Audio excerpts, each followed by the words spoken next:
Welcome back. In our last video, we covered how to batch import items along with their initial quantities.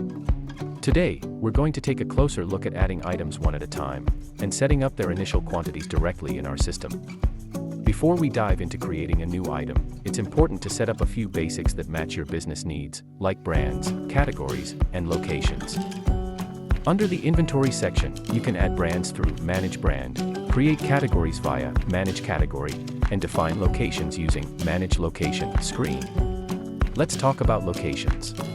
A location can refer to a room, an area, or even a specific shelf within a room. The main goal of setting up different locations is to make finding items easier. By placing certain items in specific spots, pickers can quickly go to the right place, making it easier to find what they need without searching the whole warehouse. Now, let's create an item.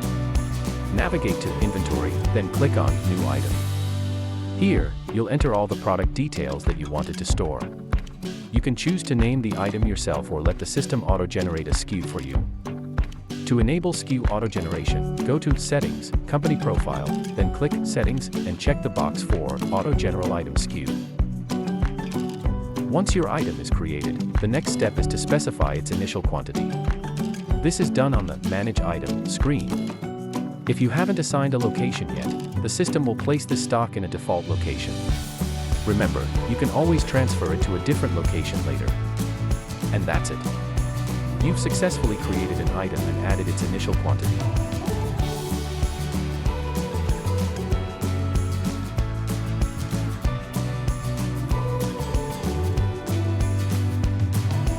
Keep following our tutorials to enhance your ability to manage your inventory efficiently and effectively.